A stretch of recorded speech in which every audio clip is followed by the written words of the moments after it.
Olá, bom dia meus amigos e minhas amigas. Meu nome é Paulo, do canal Investidor by Holder. Sou analista de sistemas, engenheiro de produção e um apaixonado pelo mercado financeiro.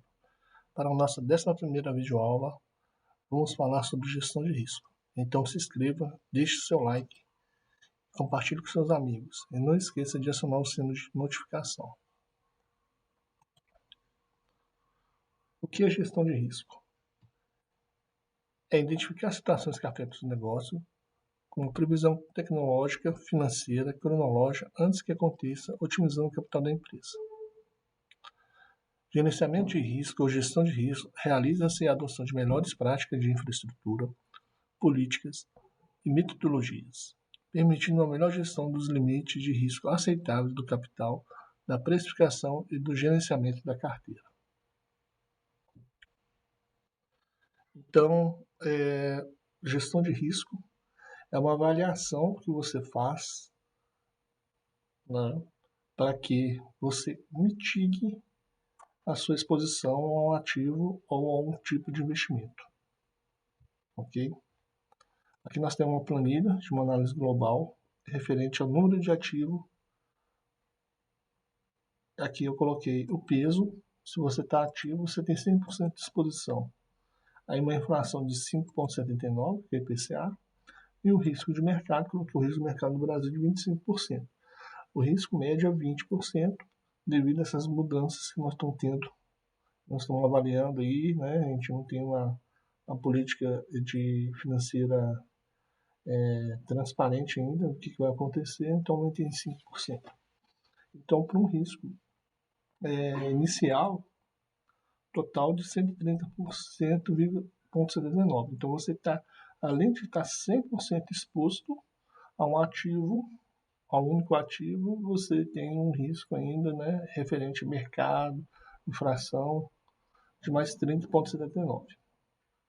Ok?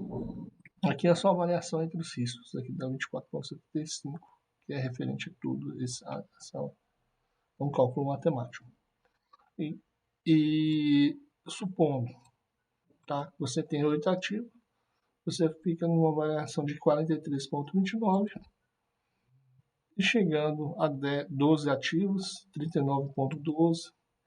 Então, depois que você já passa dos 12 ativos, já, a redução já é bem reduzida, né? A queda dessa redução é bem reduzida. Porém, se você aumenta a sua carteira com uma quantidade muito elevada de ativos, talvez não faça tanta diferença, ok? De estar nessa exposição de 20 para 30 ativos, você reduz um pouco a variação de risco, porém você aumenta dois riscos adicionais. Primeiro, a exposição a 30 ativos, que é o monitoramento. Como você conseguiria fazer esse monitoramento numa carteira de 30 ativos, sendo que a maioria talvez tenha um primeiro emprego e não possa ficar 100% dedicado. E um segundo, a pulverização. Não tem um aporte tão elevado no momento, né? Você não consegue fazer um aporte grande e também vai ficar pulverizando e não vai estar aproveitando as melhores oportunidades no mercado. Então, isso aí são duas coisas importantes que podem acontecer. Então, eu entendo aqui que tem que ter avaliação do momento, avaliação da carteira, né? E avaliação dos papéis. Né? Nós comentamos lá atrás, tem avaliação de preço, né? O que é aceitável e o que não é.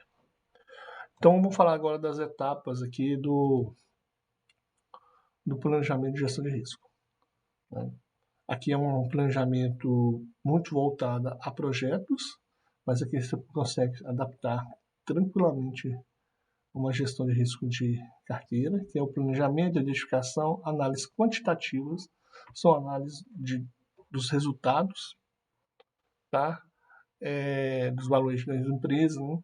Você consegue avaliar lá a dívida líquida, a margem bruta, né, ROI, como que a empresa é capaz de gerar lucro, a gerar capital, Então, você consegue tudo, fazer análise quantitativa você consegue medir, e qualitativa são análise de qualidades empíricas, né? Mas que são muito relevantes, principalmente no primeiro momento para você fazer uma avaliação dessa empresa. Talvez é uma empresa governamental, uma estatal, que talvez esteja mais exposto naquele momento que você está comprando a uma mudança, alguma intervenção. Então, já aumenta um pouco o risco, e o mercado também ele possa derrubar o preço dela. Então, isso aí é um ponto importante. Apesar que nessa primeira etapa da carteira que nós estamos montando é mais para dividendos, né? Então, isso você pode talvez estar com um preço aceitável e interessante para você colocar ela na carteira. Então, você compra uma quantidade reduzida. Planejamento de respostas. Para todas essas identificações, você tem que ter um planejamento de respostas. Tá? Então, você avalie todas elas aqui e coloca talvez um indicador, que nós estamos comentando todas aqui com notas, e essas notas aqui é o nosso planejamento de resposta. E depois o monitoramento. O monitoramento além do que você fazer nessa etapa da avaliação das escolhas, você tem um monitoramento pós-encarteiramento. Então, como que fazemos isso para ações? Fazemos isso aí de 3 em 3 meses após os relatórios trimestrais, ok? E depois uma avaliação global na carteira com desempenho. Então, como nós falamos lá atrás, né? Quando você faz a identificação do que você está na sua situação, né? de vida, aí você faz um planejamento que você almeja, avalia seus objetivos e metas, reajusta esse planejamento e faz um roadmap, né, de como você vai querer chegar aos seus objetivos lá na frente. Então, isso é um ponto que você vai ter que colocar no seu planejamento. Avaliar se aquele resultado da sua carteira está sendo satisfatório ou não. Pode ser que ela tenha, nós vamos escolher aqui tipo, uma carteira bem voltada a dividendos. Uma delas, uma vista com dividendos, né, em algumas ações para crescer, e depois a gente vai colocar uma carteira vai ter uma carteira mista, ok? O que seria isso aí? Com alguns fundos imobiliários. Então, vamos trabalhar com 3 carteiras. E nessas carteiras, o que você pode ter como parâmetro? Ter um rendimento de 10% ao ano, né, de dividendos, e de crescimento patrimonial de 8%. Então, ao contrário, 10% de patrimonial e 8% de dividendo. Então, vamos fazer um pouquinho maior, vamos fazer um benchmark que 8% é um parâmetro, 6% é um parâmetro que muito considera ok, mas vamos colocar 8 e 10. Né? Então, você vai colocar essas metas, não coloque meta muito puxada, porque você é um investidor iniciante, e vamos indo aos pouquinhos ali, mas não fazer nada abaixo do que é o benchmark dos demais grandes investidores. Vamos lá, as próximas. Gestão de risco. Por que considera os investimentos em ações arriscadas? Quando você não consegue fazer uma avaliação, é como dizer que é arriscado, e realmente é, porque você não conhece sobre o assunto. Você não conhece sobre uma ação de banco, o que é, se dá lucro ou não dá lucro, aquela ação ali é boa ou não é, né? Como que é aquela gestão, qual que é o resultado que ela já te trouxe até esse momento, né? Trouxe para a empresa até esse momento.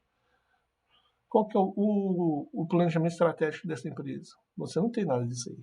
Então, você não conhece, você vai considerar que é um risco. Então, o que você acha melhor para você fazer? delegar isso aí para um gestor financeiro, né? Contratar uma assinatura de uma casa de research ou aprender a analisar uma empresa.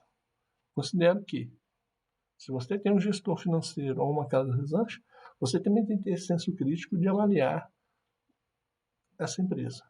Muitas pessoas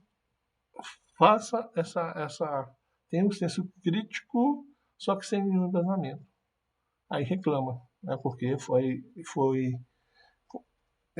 encarteirou uma ação que foi uma, uma dica, né, uma recomendação de uma casa de research.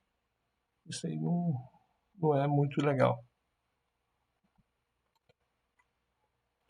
Então, aqui que vamos falar sobre os fundamentos de análise de risco. Vamos fazer análise por setor de ação, análise de balanço, que são os indicadores de fazer essas análises de valuation, né, de análise de balanço, análise de mercado, quantidade de ações, tipo de ações e diversificação. Okay? Então, você vai conseguir colocar isso aqui na primeira etapa e depois a gente vai ter que ver lá só o quantos por cento eu vou colocar em cada tipo de ação. Então vamos falar, né, se ainda existe outro tipo de risco, claro. Aumento de juros que nem está acontecendo nesse momento, câmbio, condição do clima, se chove muito, aumenta o preço, pode dar algum problema de transporte, né? O preço do frete pode aumentar devido ao, ao estrago que pode acontecer na estrada, não é uma empresa totalmente rodoviária, um país totalmente rodoviário. Política interna, política externa, né? Guerra, pandemia, sabotagem, acidentes, etc. Eu tinha colocado pandemia, esse aqui foi no primeiro vídeo aula, foi em 2018. Eu nem tinha vivenciado uma pandemia, acho que ninguém de nós, né? Ficou como um ponto que a gente viu, né? Qual que é o impacto que isso aí pode acontecer. Então tem os pontos que estão tudo fora do nosso controle. Tá? Então, se voltando aqui, você vê esse risco de mercado, é tudo que está fora do nosso controle. Então é uma coisa muito mais complexa do que a gente imagina. Tá? Então, eu acho que se comentando tudo sobre a análise de risco dessa forma, vamos mostrar agora uma análise de risco bem voltada a alguns setores que a gente considera perenes, né? Comentamos na última videoaula, e que vamos, né, passar indicadores por indicadores para mostrar para vocês aqui como que faz a análise de risco na prática. Ok? Os próximos vídeos vão falar, né, dessa análise de risco do setor financeiro. Depois vamos falar sobre o setor de energia, saneamento, saúde e outros. Vamos demonstrar as 3 carteiras do nosso canal. Vamos falar só agora depois sobre primeiros investimentos, escolha para estudo, né, de fundos imobiliários e gestão de risco de fundos imobiliários. Ok? Então, eu gostaria, né, que você deixasse seu like, compartilhe com seus amigos e curta bastante o vídeo. Ok? Bons investimentos e uma excelente semana para todos.